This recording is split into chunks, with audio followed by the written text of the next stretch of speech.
আসসালামু আলাইকুম। আমন্ত্রণ বাংলা ভিশন সংবাদে আপনাদের সাথে আছে আমি রিজওয়ানা ইলকিস। শুরুতেই বিআরবি কেবল সংবাদ শিরোনাম।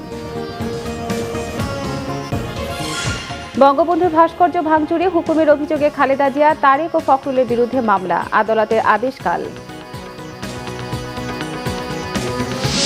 ধর্মকে ব্যবহার করে রাজনৈতিক ফায়দা হাসিলের চেষ্টা করছে বিএনপি, মন্তব্য কাদেরের। ক্ষমতায় টিকে থাকতে মিথ্যা মামলা দিচ্ছে সরকার, বললেন ফখরুল। নারী পুরুষের সমতা প্রতিষ্ঠায় অর্থনৈতিকভাবে এগিয়ে যাচ্ছে দেশ, বললেন প্রধানমন্ত্রী। 5 নারী বেগম রোকেয়া পদকে ভূষিত। দ্বিতীয় দিনের মতো ফুলবাড়িয়ায় অবৈধ স্থাপনা উচ্ছেদ, যে কোনো বাধা প্রতিহতের ঘোষণা মেয়র তাপসের।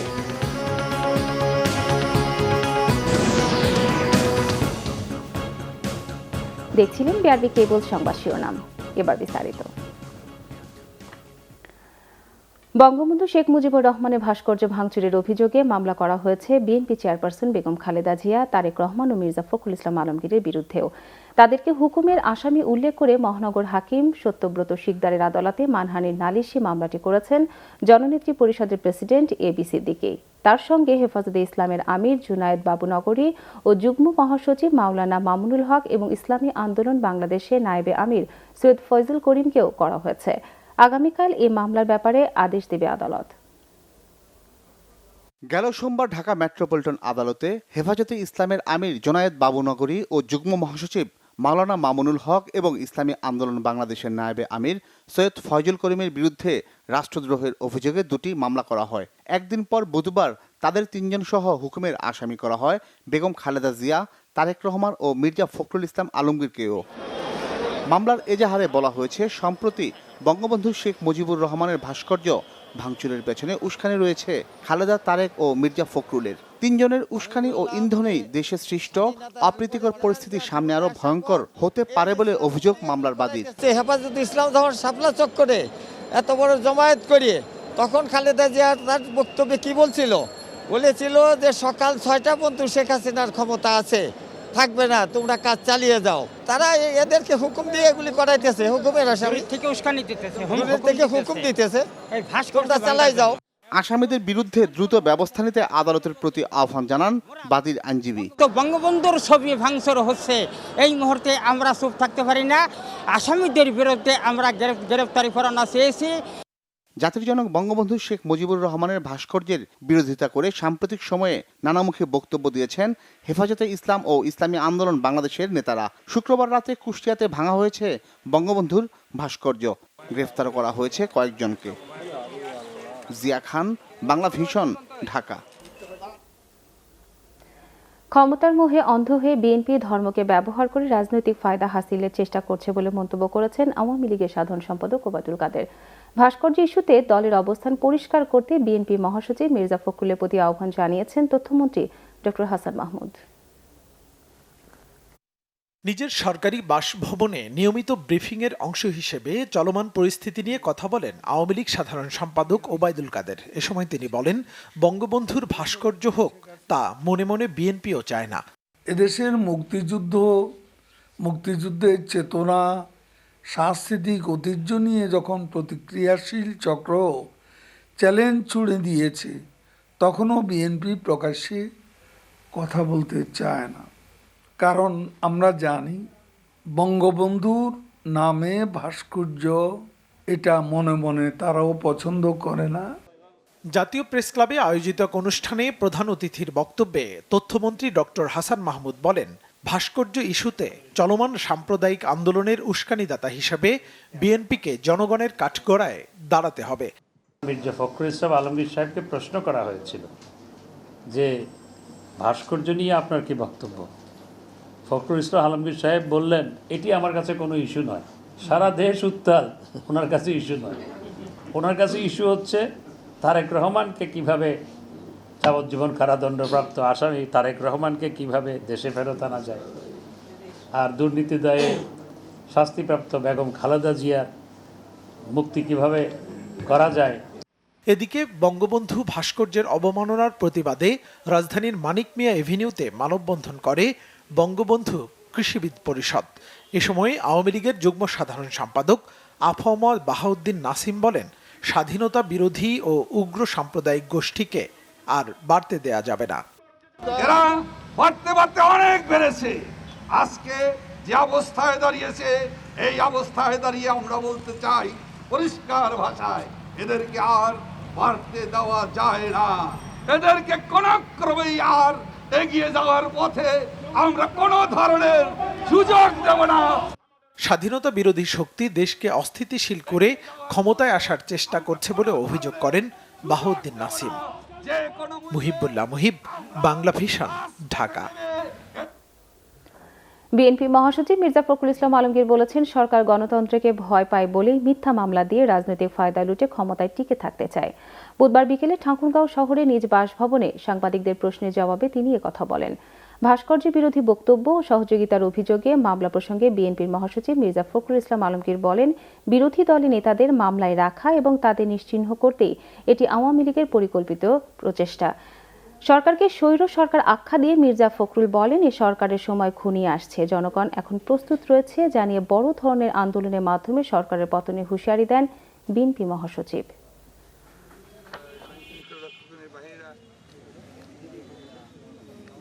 দেশে এই যে একটা অনিশ্চয়তা, অস্থিতিশীলতা তাদের জন্য সৃষ্টি হয়েছে। গণতন্ত্রের কথা বলে তারা একদলীয় শাসন ব্যবস্থা প্রতিষ্ঠা করেছিলেন, তখন তারা বর্ণচেরা রাজনীতি করেছিলেন।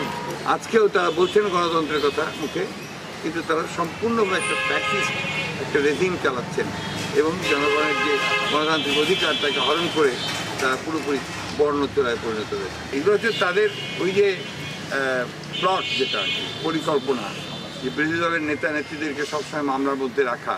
এটা গতকাল আমি বলেছি, গণতন্ত্রকে যখনই দাবিয়ে রাখা হয়, গণতান্ত্রিক দলগুলোকে যখনই তাদের কাজ করতে দেওয়া হয় না, তখনই ওই উগ্রবাদের উত্থান ঘটে। সেটাই আওয়ামী লীগ করছে জেনে শুনে। ঢাকা দক্ষিণ সিটি কর্পোরেশনের মেয়র শেখ ফজলুর তাপস বলেছেন, বাবুনগরীরা ভাস্কর্য ভেঙে মুক্তিযুদ্ধের শক্তিকে শেষ করে দেবেন মনে করেছিলেন, তা হবে না। শেখ হাসিনার নেতৃত্বে সকল মৌলবাদকে নিশ্চিহ্ন করে দেয়া হবে। বঙ্গবন্ধু ভাস্কর্য ভাঙচুরের প্রতিবাদে বুধবার দুপুরে হাইকোর্টের সামনে মানববন্ধনের আয়োজন করে বঙ্গবন্ধু আওয়ামী আইনজীবী পরিষদ।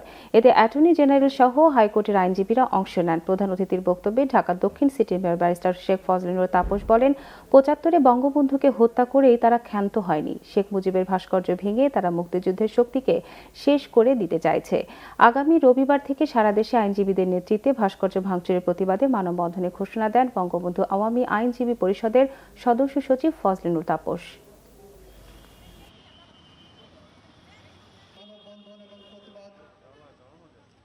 জনাব বাবুনগরী, আপনারা ভুলে গেছেন, মনে করেছেন একটি ভাস্কর্য ভাঙলেই বুঝি মুক্তিযুদ্ধের চেতনা নষ্ট হয়ে যাবে। জননেত্রী শেখ হাসিনার নেতৃত্বে বাংলার বুক থেকে সকল মৌলবাদের নিষ্পন্ন হবে, সকল মৌলবাদকে আমরা নিশ্চিহ্ন করে দিব। আপনারা যে স্লোগান এক সময় দিয়েছিলেন যে বাংলা হবে আফগান, সেই আফগানিস্তানে আপনাদেরকে পাঠিয়ে দেওয়া হবে। প্রধানমন্ত্রী শেখ হাসিনা বলেছেন, নারী পুরুষের সমতা প্রতিষ্ঠা হওয়ায় দেশ অর্থনৈতিকভাবে এগিয়ে যাচ্ছে। নারী উন্নয়নে আওয়ামী লীগ সবসময়ই অগ্রগামী দাবি করে তিনি জানান, সমাজে নারীদের মর্যাদা প্রতিষ্ঠায় প্রয়োজনীয় সবই করছে সরকার।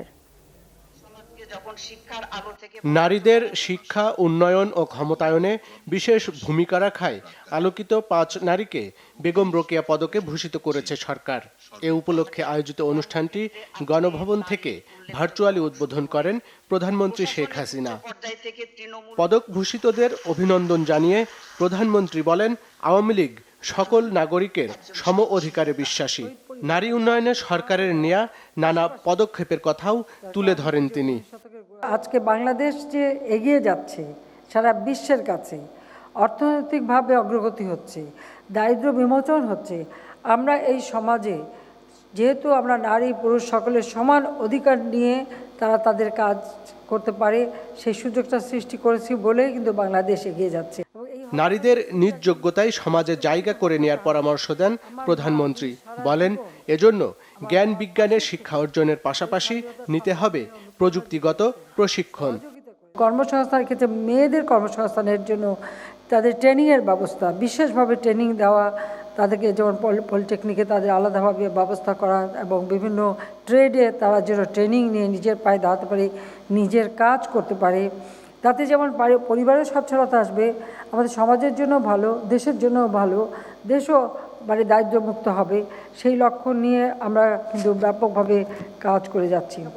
দেশ অর্থনৈতিকভাবে এগিয়ে যাচ্ছে দাবি করে এর সুফল নিশ্চিতে সরকার প্রয়োজনীয় সব কাজই করছে বলে জানান প্রধানমন্ত্রী শেখ হাসিনা। নিজেরা দায়ী না, আরিফুল হক, বাংলা ভিশন, ঢাকা। নিজেও জানি। এদিকে জলবায়ু পরিবর্তনের ঝুঁকি থেকে ভবিষ্যৎ প্রজন্মকে রক্ষায় বিশ্ব নেতাদের প্রতি আহ্বান জানিয়েছেন প্রধানমন্ত্রী শেখ হাসিনা। বুধবার ইউএনএফসিসি এর এলডিসি গ্রুপের থিম্পু সামিটে দেয়া এক ভিডিও বার্তায় প্রধানমন্ত্রী আহ্বান জানান। প্যারিস চুক্তি মোতাবেক জলবায়ু পরিবর্তনের কারণে ক্ষতিগ্রস্ত উন্নয়নশীল দেশগুলোর জন্য উন্নত দেশগুলোর প্রতিশ্রুত অর্থ দ্রুততম সময়ে ছাড়ের আহ্বান জানান তিনি। এক্ষেত্রে বিনামূল্যে প্রযুক্তিগত সহযোগিতার দাবিও জানান প্রধানমন্ত্রী। এছাড়া বিশ্বব্যাপী সহিংসতার শিকার হওয়া শরণার্থীদের নিরাপত্তা নিশ্চিত করার পাশাপাশি পুনর্বাসনের বিষয়ে বিশ্ব নেতাদের প্রতিশ্রুতির কথাও স্মরণ করিয়ে দেন প্রধানমন্ত্রী Sheikh Hasina. Extreme weather events are already displacing many more people than violent conflicts. Need due focus in global discourses to ensure their protection. I called for your urgent and decisive action to save our future generations. Corona মহামারী উন্নয়নকে সাময়িক বাধাগ্রস্ত করলেও digital বাংলাদেশের কারণে পুরোপুরি থামিয়ে দিতে পারেনি বলেছেন রাষ্ট্রপতি মোহাম্মদ আব্দুল হামিদ। কঠিন সময়ে ডিজিটাল মাধ্যম জীবনযাত্রাকে সহজ করেছে বলে মন্তব্য তাঁর।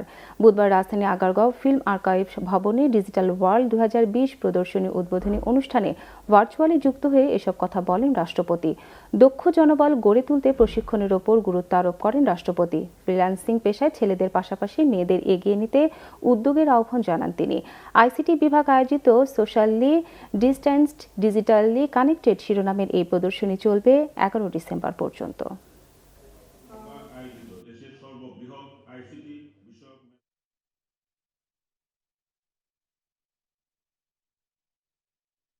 জনগণের সেবা প্রাপ্তিকে সহজতর করার জন্য আরও 10,000 ডিজিটাল সেন্টার তৈরির পরিকল্পনা করা হয়েছে।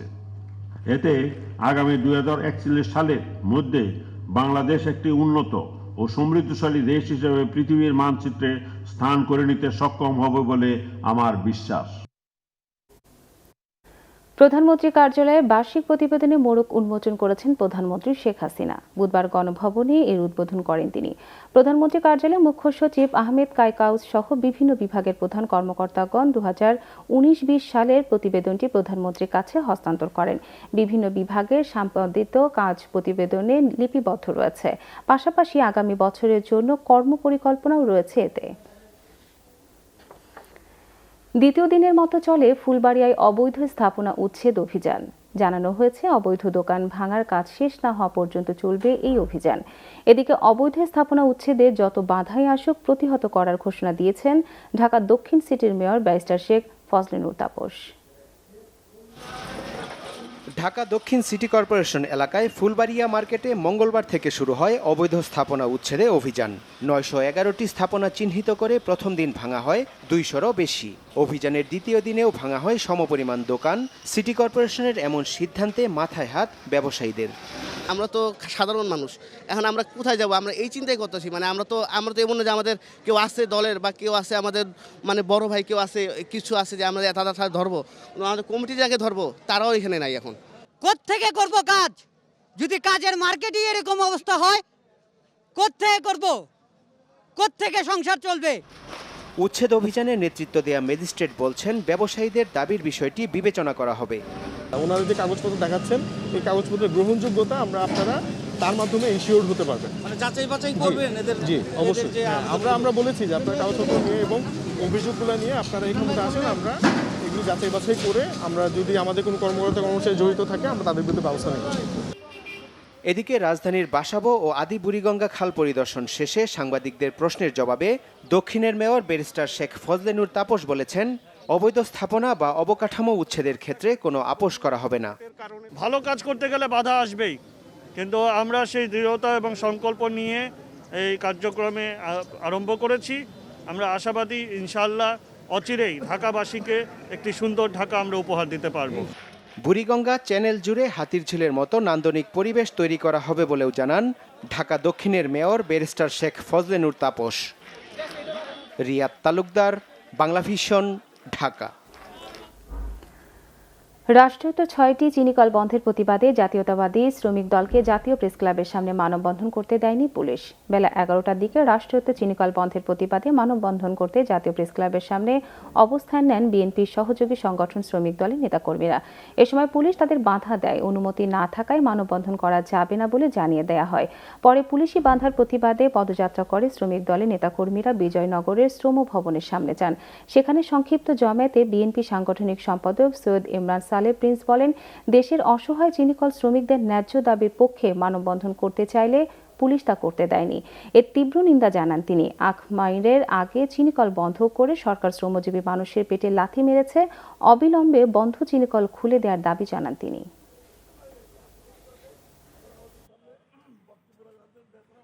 শ্রমিক দল আজকের এই মানববন্ধন করার জন্য গতকালকেই পুলিশের সংশ্লিষ্ট দপ্তরে অনুমতি চেয়ে চিঠি দিয়েছিল, কিন্তু আজকে সকাল 10-10:30 পর্যন্ত সেই চিঠির কোনো উত্তর পাওয়া যায় নাই। সরকার দেশ পরিচালনায় ব্যর্থ হয়ে সারা দেশকে পুলিশের রাষ্ট্রে পরিণত করেছে। আমরা এর তীব্র ধিক্কার এবং প্রতিবাদ জানাই এবং অবিলম্বে এই চিঠিকলগুলো খুলে দিয়ে শ্রমিকদের কর্মসংস্থান, তাদের কাজে ফিরে যাওয়া এবং আখ মারাই শুরু করার জন্য আমরা দাবি জানাচ্ছি। বিএনপির ভাইস চেয়ারম্যান সাবেক মন্ত্রী চৌধুরী কামাল ইবনে ইউসুফ ইন্তেকাল করেছেন। ইন্না লিল্লাহি ওয়া ইন্না ইলাইহি রাজিউন। তার মৃত্যুতে শোক জানিয়েছেন বিএনপি মহাসচিব মির্জা ফখরুল ইসলাম আলমগীর। বুধবার দুপুর 1:15টার দিকে রাজধানীর একটি হাসপাতালে চৌধুরী কামাল ইবনে ইউসুফ মারা যান। তিনি অসুস্থ অবস্থায় হাসপাতালে চিকিৎসাধীন ছিলেন। পরে তিনি করোনা ভাইরাসে আক্রান্ত হন। শুক্রবার ফরিদপুর শহরের সরকারি রাজেন্দ্র কলেজ মাঠে শেষ নামাজে জানাজার পর তাকে পারিবারিক কবরস্থানে দাফন করা হবে। কামাল ইবনে ইউসুফের মৃত্যুর খবর শুনে দলীয় নেতাকর্মী সহ বিভিন্ন শ্রেণী পেশার মানুষ তার ফরিদপুর শহরের ময়েজ মঞ্জিলে ছুটে যান। সাবেক মন্ত্রী ও বিএনপি নেতা চৌধুরী কামাল ইবনে ইউসুফের মৃত্যুতে গভীর শোক জানিয়েছেন ফরিদপুর 3 আসনের সংসদ সদস্য ও সাবেক মন্ত্রী ইঞ্জিনিয়ার খন্দকার মোশাররফ হোসেন। চৌধুরী কামাল ইবনে ইউসুফ স্ত্রী ও 4 মেয়ে সহ আত্মীয় স্বজন ও বহু গুণগ্রাহী রেখে গেছেন। তার বড় মেয়ে নাব ইউসুফ আগামীকাল বৃহস্পতিবার অনুষ্ঠেয় ফরিদপুর পৌরসভা নির্বাচনে মেয়র প্রার্থী হিসাবে প্রতিদ্বন্দ্বিতা করছেন।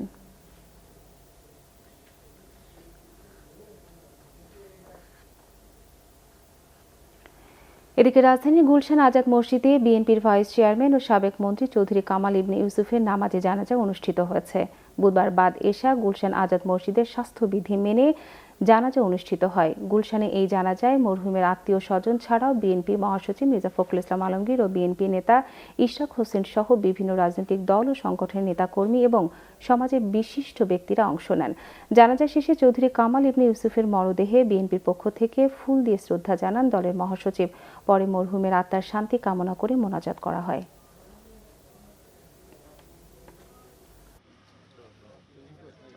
সৎ, নির্ভীক এবং দেশপ্রেম, মানুষের প্রতি ভালোবাসা, এটা অতুলনীয়। যদি কামাল ইবনে ইউসুফ তার এলাকাতে তিনি আজকে পীরের মতো জনপ্রিয় মানুষ ছিলেন এবং কোনোদিন তিনি তার এলাকাতে নির্বাচনে পরাজিত হন। তার এই চলে যাওয়া, আমরা জানি এই স্থান পূরণ হবার নয়, কিন্তু তার মেয়ে রাজনীতি করছে, সেই জন্য তার জায়গাটা আসতে পারে। আমরা সেই দোয়া আজকে করছি। আমরা আল্লাহর কাছে আজকে তার আত্মার মাগফিরাত কামনা করছি। হযরত শাহজালাল আন্তর্জাতিক বিমানবন্দরে নির্মাণাধীন 3য় টার্মিনালে মাটি খোঁড়ার সময় সিলিন্ডার আকৃতির একটি বোমা উদ্ধার করা হয়েছে। এর ওজন 250 কেজি বলে জানিয়েছে আইএসপিআর। সকালে টার্মিনাল এলাকায় মাটি খোঁড়ার এক পর্যায়ে শ্রমিকরা বিশাল আকৃতির এই বোমাটি দেখতে পান। খবর পেয়ে বাংলাদেশ বিমান বাহিনী ঘাঁটি বঙ্গবন্ধুর বোম ডিসপোজাল ইউনিট দ্রুত ঘটনাস্থলে পৌঁছে বোমাটি নিষ্ক্রিয় করে বলে জানায় আইএসপিআর।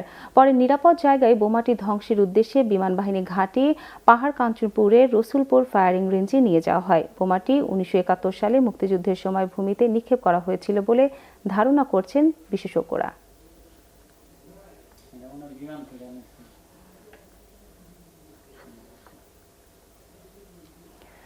বন্যা, ঝড় কিংবা জলোচ্ছ্বাসেও ভাসানচরে তেমন ক্ষয়ক্ষতি হবে না বলে নিশ্চিত করেছে কর্তৃপক্ষ।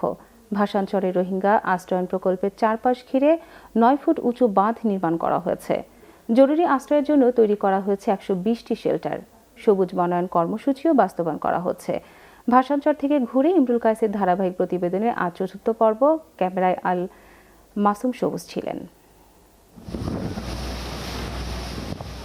বঙ্গোপসাগরের বুক চিরে জেগে ওঠা দ্বীপ ভাষাঞ্চর। ঝড়ঝঞ্ঝায় ভাষাঞ্চর টিকবে কিনা এ প্রশ্ন অনেকের।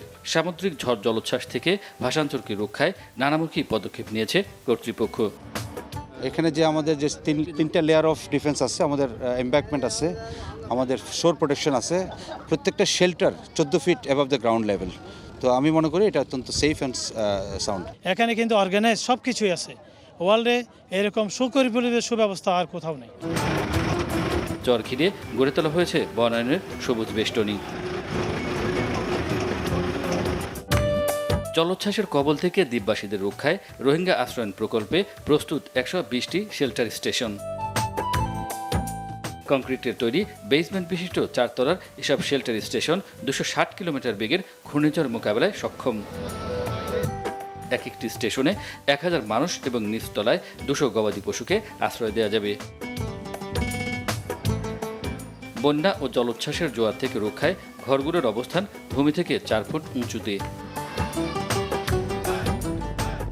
এই শেল্টারের নিচে কিন্তু ধরেন দুর্যোগকালীন সময় এখানে কিন্তু বাফেলো ধরেন তাদের এটা শেল্টারের জন্য ব্যবহার করা হয়েছে। র্যাম আছে এটার। তো যে কোনো ধরনের জলোচ্ছ্বাস বা ঝড় আসলে আমরা ইনশাল্লাহ এটার হবে না। উত্তাল ঢেউ থেকে দ্বীপকে রক্ষায় শেষ হয়েছে 2.1 কিলোমিটার স্ক্রিন ব্রেক ওয়াটারের মাধ্যমে উপকূল সুরক্ষার কাজ। দ্বীপটির নিরাপত্তা 18টি স্লুইস গেট সম্পন্ন 9 ফুট উচ্চতার 12 কিলোমিটার বাঁধ নির্মাণ কাজ শেষ হয়েছে। এর উচ্চতা উন্নীত করা হবে 19 ফুটে।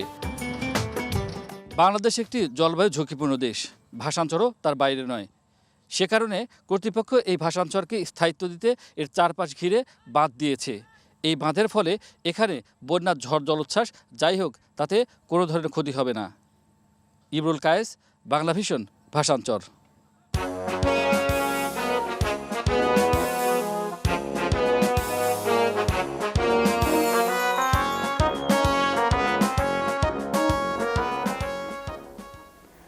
আজ নেত্রকোনা মুক্ত দিবস। নানা আয়োজনে দিনটি পালন করছে এলাকাবাসী। নেত্রকোনায় জেলা প্রশাসন ও মুক্তিযোদ্ধা ইউনিট কমান্ডের উদ্যোগে নানা কর্মসূচি পালন হচ্ছে দিনটি। জেলা কালেক্টরেট প্রাঙ্গণে ভাস্কর্য প্রজন্ম শপথ ও 7 পাই স্মৃতিসৌধে শ্রদ্ধা জানানো হয়েছে। সকালে স্মৃতিস্তম্ভে পুষ্পস্তবক অর্পণ করেন জেলা প্রশাসন, পুলিশ, জেলা মুক্তিযোদ্ধা ইউনিট কমান্ড, শিক্ষা প্রতিষ্ঠান সহ বিভিন্ন সংগঠন। এতে বক্তব্য রাখেন সংসদ সদস্য হাবিবা রহমান শেফালি।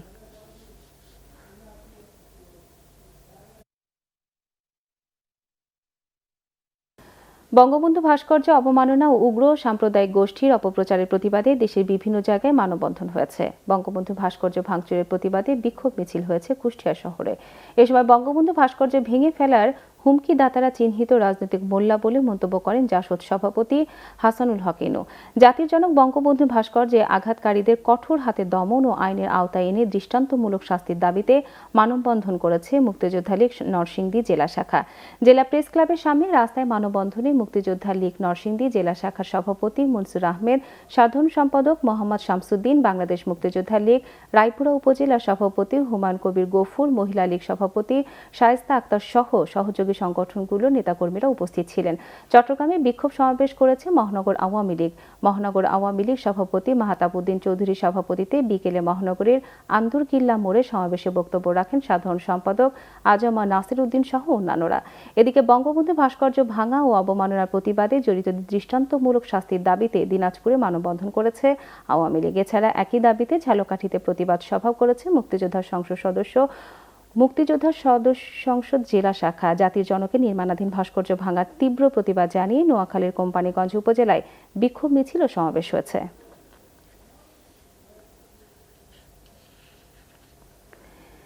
দেশে করোনায় একদিন আরও 24 জনের মৃত্যু হয়েছে। এ নিয়ে করোনায় মারা গেছেন 6,930 জন। বুধবার স্বাস্থ্য অধিদপ্তরের এক প্রেস বিজ্ঞপ্তিতে জানানো হয়, গত 24 ঘন্টায় 17,042টি নমুনা পরীক্ষায় 2159 জনের করোনা শনাক্ত হয়েছে। এ নিয়ে করোনায় শনাক্ত হলেন 4,84,104 জন। গত একদিনে করোনা থেকে সুস্থ হয়েছেন 4,772 জন। মোট সুস্থ হলেন 4,05,966 জন।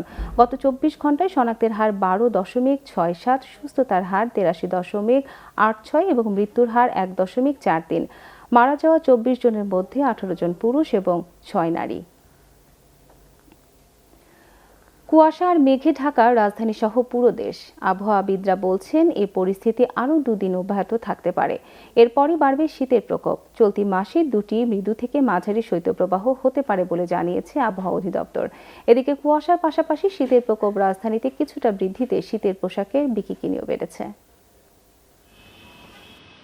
আবারও শীতের সেই পরিচিত দৃশ্য। কুয়াশায় ছেয়ে আছে রাজধানী ঢাকার আকাশ। দিনভর দেখা মেলেনি সূর্যের। রাজধানীর মতো পরিস্থিতি দেশের বেশিরভাগ অঞ্চলের, তবে উত্তরাঞ্চলে কুয়াশাচ্ছন্ন পরিস্থিতি আরও তীব্র। আবহাওয়াবিদরা বলছেন এ পরিস্থিতি অব্যাহত থাকতে পারে আরও 2 দিন। কুয়াশা কমে গেলে বাড়বে শীত। জানুয়ারিতে বড় ধরনের শৈত্যপ্রবাহের শঙ্কার কথাও জানালেন আবহাওয়া অধিদপ্তরের এই কর্মকর্তা। ঘন কুয়াশাটা আগামী 2-3 দিনের মধ্যে আস্তে আস্তে ক্রমশ কমে যাবে। শেষ হয়ে যায় তখন আকাশ পরিষ্কার হবে এবং রাতের টেম্পারেচার অনেক কমে যাবে। তখন রাতের শীতটা একটু বেশি পড়বে। শৈত্যপ্রবাহ এই মাসে 1 থেকে 2টি মৃদু থেকে মাঝারি শৈত্যপ্রবাহ বয়ে যাবে। তীব্র বলে যখন আমরা 6 ডিগ্রির টেম্পারেচার নিচে থাকি ওইটা তীব্র বলি।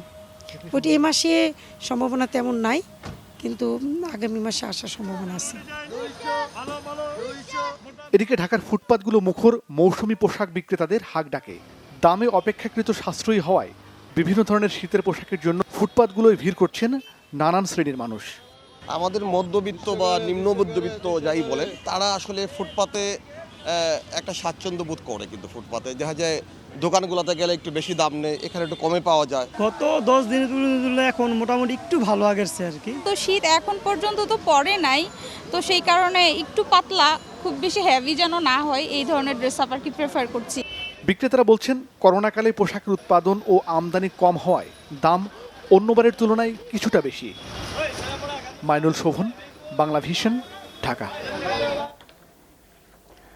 9 ডিসেম্বর বেগম রোকেয়া দিবস। জন্মদিন মৃত্যুদিন এ তারিখেই। নানা আনুষ্ঠানিকতায় তাকে স্মরণ করা হলেও অবহেলা অমর্যাদা চলছে রংপুরে বেগম রোকেয়ার নামে প্রতিষ্ঠিত স্মৃতিকেন্দ্রটি।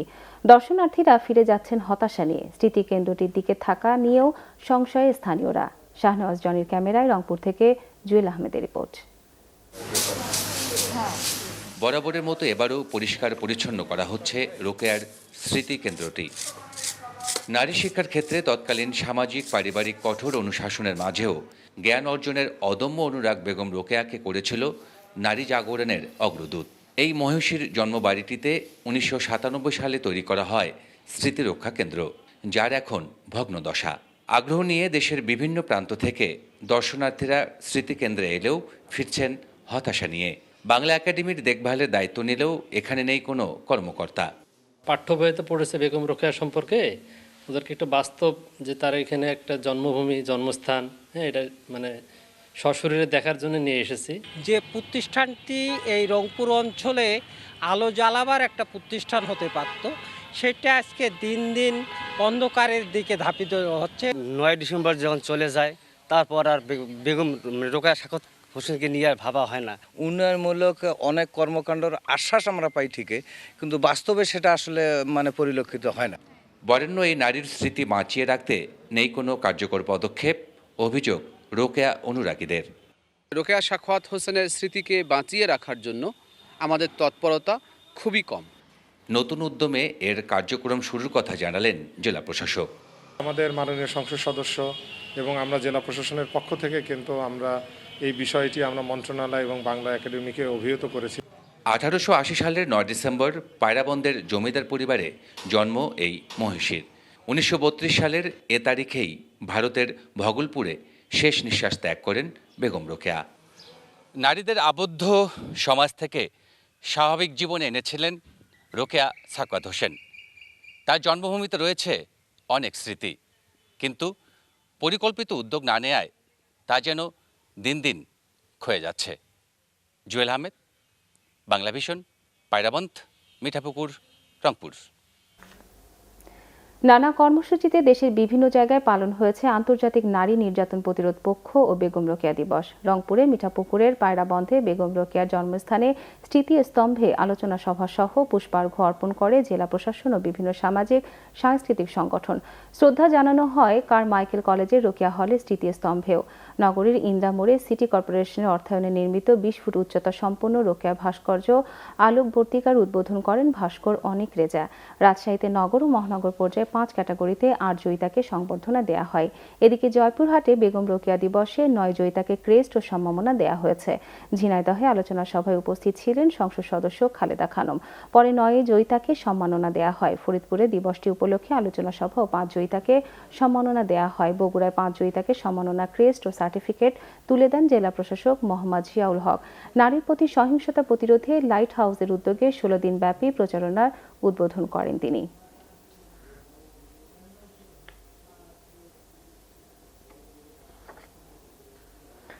বাংলাদেশ বিমান বাহিনীর বিভিন্ন স্কোয়াড্রন ও ইউনিটকে বিমান বাহিনী পতাকা প্রদান করেছেন এয়ার চিফ মার্শাল মাসিউজ্জামান শেরনিয়াবাদ। বুধবার বিমান বাহিনী ঘাঁটি বীরশ্রেষ্ঠ মতিউর রহমানে বিমান বাহিনীর 15 স্কোয়াড্রন ও ফিল্ড ইউনিট এবং 3 প্রভোস্ট অ্যান্ড নিরাপত্তা ইউনিটকে বিমান বাহিনী পতাকা প্রদান করা হয়েছে।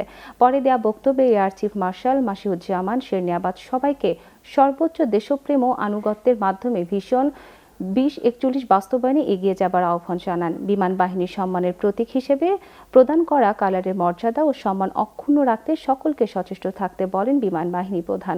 অনুষ্ঠানে বিমান বাহিনীর প্রিন্সিপাল স্টাফ অফিসার ও অন্যান্য সদস্যরা উপস্থিত ছিলেন।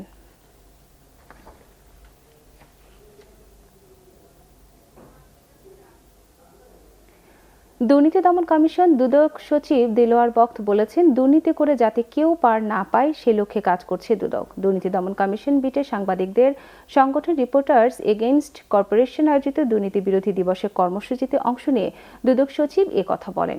জানান, দুর্নীতি বৈশ্বিক সমস্যা বলেই এই দিবসটি বিশ্বব্যাপী পালিত হচ্ছে। দুর্নীতির প্রকোপ আগের তুলনায় অনেকাংশে কমে এসেছে দাবি করে দুদক সচিব দুর্নীতি বন্ধে সবাইকে আরও সজাগ ও সচেতন হওয়ার আহ্বান জানান। দুর্নীতি দমন কমিশনের সামনে আয়োজিত মানববন্ধনে অংশ নেন রিপোর্টার্স এগেইনস্ট কর্পোরেশনের নেতারা। এ সময় বিভিন্ন সংগঠনের সাংবাদিক নেতারাও অংশ নেন। 2003 সালে 9 ডিসেম্বর থেকে এই দিবসটি পালন করে আসছে বিশ্বের বিভিন্ন দেশ। প্রায় 3000 কোটি টাকা পাচার করার অভিযোগ নিয়ে বিদেশে পালিয়ে থাকা প্রশান্ত কুমার হালদারের গ্রেফতারি পরোয়ানা ইন্টারপোলের কাছে পাঠানো এবং তার বিরুদ্ধে করা মামলার তদন্তের অগ্রগতি সম্পর্কে আগামী 3 জানুয়ারি জানাতে বলেছেন হাইকোর্ট। গ্রেফতারি পরোয়ানার বিষয়ে প্রতিবেদন, মামলার এফআইআর ও সম্পত্তি অর্থ জব্দের আদেশ আদালতে উপস্থাপনের পর বুধবার বিচারপতি মোহাম্মদ নজরুল ইসলাম তালুকদার ও বিচারপতি আহমেদ সোহেলের ভার্চুয়াল হাইকোর্ট বেঞ্চ এই আদেশ দেন। আদালত পরবর্তী আদেশের জন্য 3 জানুয়ারি সময় রেখেছেন। এর মধ্যে অগ্রগতি প্রতিবেদন দিতে হবে। এদিকে আবেদনের পরিপ্রেক্ষিতে পিকে হালদারের কাজিন পিপলস লিজিং এর সাবেক পরিচালক অমিতাভ অধিকারী এবং পিকে হালদারের সাবেক সহকর্মী ও পিপলস লিজিং এর সাবেক চেয়ারম্যান উজ্জ্বল কুমার নন্দীকে এ মামলায় পক্ষভুক্ত করা হয়েছে। পার্বত্য জেলা খাগড়াছড়িতে বেড়েছে শীতজনিত রোগ। চলতি মাসে জেলা সদর হাসপাতালে 1 সপ্তাহে নিউমোনিয়ায় মারা গেছে অন্তত 4 শিশু। গত 7-8 দিন ধরে খাগড়াছড়ি সদর হাসপাতালে শিশু ওয়ার্ড ও বহির্বিভাগে শীতজনিত রোগে আক্রান্তরা হাসপাতালে যাচ্ছেন। প্রতিদিন গড়ে 20 থেকে 25 জন রোগী চিকিৎসা নিচ্ছে। সদর হাসপাতালে শিশু ওয়ার্ডে চিকিৎসাধীন রয়েছে 30 শিশু। খাগড়াছড়ি সিভিল সার্জন ডাক্তার নূপুর কান্তি দাস জানান, নিউমোনিয়া, শ্বাসকষ্ট সহ বিভিন্ন শীতজনিত রোগীর সংখ্যা বেড়েছে হাসপাতালে। এদের বেশিরভাগই শিশু। আতঙ্কিত না হয়ে শিশু ও বয়স্কদের বাড়তি যত্নের পাশাপাশি চিকিৎসকের পরামর্শ নেওয়ার কথা জানান তিনি। সাতক্ষীরার ভোমরা স্থলবন্দরে সড়ক দুর্ঘটনায় নিহত হয়েছেন 2 জন, আহত হয়েছেন আরও 2 জন। পুলিশ জানায়, বুধবার বেলা 3:30টার দিকে এই দুর্ঘটনা ঘটে। নিহতরা হলেন ভোমরা গ্রামের কবির গাজী ও যশোরের নোয়াপাড়া গ্রামের সাধন কুমার সেন। স্থানীয়রা জানান, কবির ও সাধন বিকেলে ভোমরা স্থলবন্দর থেকে মোটরসাইকেলে করে সাতক্ষীরা শহরের দিকে যাচ্ছিলেন। তার মধ্যে ভোমরা স্থলবন্দর সড়কের নবাদকাটি এলাকায় পৌঁছালে সাতক্ষীরা থেকে ছেড়ে আসা ভোমরাগামী একটি ট্রাক মোটরসাইকেলটিকে চাপা দিলে ঘটনাস্থলেই 2 জন নিহত হন। এ সময় ট্রাকটি নিয়ন্ত্রণ হারিয়ে একটি ইঞ্জিন চালিত ভ্যানে ধাক্কা দিলে আহত হন ভ্যানের 2 যাত্রী। তাদের উদ্ধার করে স্থানীয় মেডিকেল কলেজ হাসপাতালে ভর্তি করেন স্থানীয়রা। দুর্ঘটনার পর বিক্ষুব্ধ জনতা ট্রাকটিকে জব্দ করলেও পালিয়ে গেছে এর চালক ও হেলপার। পটুয়াখালী সদর উপজেলার 4টি ইউনিয়নের একমাত্র সড়কটি 4 বছরও সংস্কার হয়নি। ফলে জীবনের ঝুঁকি নিয়ে যাতায়াত করছে 4টি ইউনিয়নের কয়েক লাখ মানুষ। কয়েক বছর আগে সড়কটি সংস্কারের উদ্যোগ নেওয়া হলেও 3 মন্ত্রণালয়ের সমন্বয়হীনতার কারণে আটকে আছে এই 4টি উপজেলার সড়ক নির্মাণের কাজ। পটুয়াখালী থেকে KM সাদাত হোসেনের রিপোর্টে দেখুন বিস্তারিত। পটুয়াখালী জেলা শহর থেকে সদর উপজেলার বড়বিঘাই, ছোটবিঘাই, মাদারবুনিয়া ও মরিচবুনিয়া ইউনিয়নের লাখো মানুষের ভোগান্তির যেন শেষ নেই। গত কয়েক বছর ধরে সড়কটি খানাখন্দে ব্যবহারের অনুপযোগী হলেও সংস্কারের কোনো উদ্যোগ নেওয়া হয়নি। দীর্ঘদিনেও সংস্কারের অভাবে সড়কের পুরো 25 কিলোমিটারে এখন খানাখন্দে বেহাল দশা। এর সাথে আছে নদী ভাঙন। প্রায় ঘটছে ছোট বড় দুর্ঘটনা। রাস্তায় কোনো কাজই হয় না, 2বার টেন্ডার হয়েছে, 2বার খাইয়ে ফেলাইছে। তো অ্যাক্সিডেন্ট হয়, মানুষজন অনেক মারাও যায়। কাটতেরাই করে আবার চাক্কা বাস্ট হয়ে যায়, এই জায়গা যাইতে যে কি যে ভোগ, এটা আসলে কেউ জায়গাটা না দেখলে বুঝতে পারবো না। 3 বছর আগে এলজিইডি কর্তৃপক্ষ জাইকার একটি প্রকল্পে সড়কটিকে সংস্কারের জন্য অন্তর্ভুক্ত করে, কিন্তু বিভিন্ন সমীক্ষা আর দাপ্তরিক চিঠি চালাচালিতে তা আটকে আছে। একটা প্রজেক্ট হাতে নেওয়া হয়েছিল জায়কা, কিন্তু সেই জায়কা প্রজেক্টের কার্যক্রম এখন পর্যন্ত সম্পন্ন হয় নাই। জনগণ আবেদন করছেন, আমরা এই অর্থ বছরে জিওবি মেইনটেন্সের মাধ্যমে এই টোটাল রাস্তাটা মেরামতের কার্যক্রম হাতে নিচ্ছি। তবে সবকিছু ঠিক থাকলে চলতি অর্থ বছরেই সড়কটি সংস্কারের আশ্বাস উপজেলা চেয়ারম্যানের। রাস্তাটি যেহেতু জনগুরুত্বপূর্ণ, সেই কারণে রাস্তাটি যাতে জিওবির অর্থায়নে এটা বাস্তবায়ন করার প্রক্রিয়া চলছে। জনদুর্ভোগ লাঘবে দ্রুত কার্যকর পদক্ষেপ চায় এলাকাবাসী। Bangla vision news desk. এবার আরো কিছু অনুষ্ঠানের খবর নিয়ে দেখুন একটি ডেস্ক রিপোর্ট। মুক্তিযুদ্ধ বিষয়ক মন্ত্রী আকম মোজাম্মেল হক বলেছেন, আগামী 26 মার্চ স্বাধীনতার সুবর্ণ জয়ন্তীতে রাজাকারী তালিকা প্রকাশ করবে সরকার। পাশাপাশি সব মুক্তিযুদ্ধের স্মৃতি বিজড়িত স্থান ও বধ্যভূমির তালিকা করে সংরক্ষণ করা হবে। দুপুরে খুলনার পাইকগাছা উপজেলার কপিল মুনির মুক্তিযুদ্ধ স্মৃতি কমপ্লেক্স নির্মাণ কাজের উদ্বোধন শেষে সাংবাদিকদের প্রশ্নের জবাবে এসব কথা বলেন মন্ত্রী। স্থানীয় সরকার, পল্লী উন্নয়ন ও সমবায় প্রতিমন্ত্রী স্বপন ভট্টাচার্য বলেছেন, ৭১-এর পরাজিত শক্তি ও মুক্তিযুদ্ধের চেতনা ও গণতন্ত্র নস্যাতের যত অপচেষ্টাই করুক না কেন, তাদের অপচেষ্টা কখনোই সফল হবে না। বুধবার গোপালগঞ্জ কেন্দ্রীয় কালীবাড়ির নেতাদের সাথে মত বিনিময় করে এ মন্তব্য করেন তিনি। চামড়া ও চামড়াজাত পণ্য, পাদুকা সামগ্রী, প্লাস্টিক পণ্য এবং হালকা প্রকৌশল শিল্প খাতে কর্মসংস্থান ও রপ্তানি বাড়ানোর ক্ষেত্রে অবকাঠামোগত বিনিয়োগে সহায়তার লক্ষ্যে বাণিজ্য মন্ত্রণালয়ের বাস্তবায়নাধীন এক্সপোর্ট কম্পিটিটিভনেস ফর জবস প্রকল্পের অধীনে একটি তহবিলের উদ্বোধন করা হয়েছে। এর অধীনে বিনিয়োগের জন্য অনুদান ও কারিগরি সহায়তার আকারে প্রায় 4 কোটি মার্কিন ডলার সমমূল্যের অর্থ বরাদ্দ রয়েছে, যা সারা দেশে 15 থেকে 20টি অবকাঠামো প্রকল্পে অর্থের যোগান দিতে পারবে বলে আশা করছে সংশ্লিষ্টরা। এই অনুদানের ফলে 4টি খাতে উৎপাদনশীলতা বাড়বে, একই সাথে বাড়বে কর্মসংস্থান ও রফতানির সুযোগও। খাগড়াছড়ির সদর উপজেলার ভাইবোন ছড়ায় মডেল মার্কেট কাজের ভিত্তিপ্রস্তর স্থাপন করা হয়েছে। স্থানীয় সরকার প্রকৌশল অধিদপ্তরের বাস্তবায়নে দুপুরে এই প্রকল্পের ভিত্তিপ্রস্তর উদ্বোধন করেন শরণার্থী বিষয়ক টাস্কফোর্সের চেয়ারম্যান কুজেন্দ্রলাল ত্রিপুরা এমপি। মাদারীপুরের রাজুইর পৌরসভা নির্বাচন বৃহস্পতিবার। এরই মধ্যে কেন্দ্রগুলোতে পৌঁছে দেওয়া হয়েছে ব্যালট বাক্সসহ ভোট নেওয়ার প্রয়োজনীয় উপকরণ। রাজুইর উপজেলা নির্বাচন অফিস জানিয়েছে, রাজুইর পৌরসভায় এই প্রথম ইভিএম পদ্ধতিতে ভোট নেওয়া হবে। নির্বাচন সুষ্ঠু ও শান্তিপূর্ণ করতে নির্বাচনী এলাকাগুলোতে মোতায়েন করা হয়েছে বিজেপি, পুলিশ ও আনসার সদস্যদের। Bangla vision news desk. সংবাদ শেষ করব বিআরবি কেবল শিরোনামগুলো আরেকবার জানিয়ে।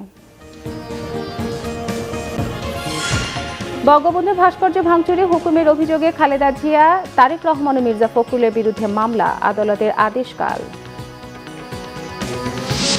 ধর্মকে ব্যবহার করে রাজনৈতিক ফায়দা হাসিলের চেষ্টা করছে বিএনপি, মন্তব্য কাদেরের। ক্ষমতায় টিকে থাকতে মিথ্যা মামলা দিচ্ছে সরকার, বলেন ফখরুল। নারী পুরুষের সমতা প্রতিষ্ঠায় অর্থনৈতিকভাবে এগিয়ে যাচ্ছে দেশ, বলেন প্রধানমন্ত্রী। 5 নারী বেগম রোকেয়া পদকে ভূষিত। দ্বিতীয় দিনের মতো ফুলবাড়িয়ায় অবৈধ স্থাপনা উচ্ছেদ, যে কোনো বাধা প্রতিহতের ঘোষণা মেয়র তাপসের।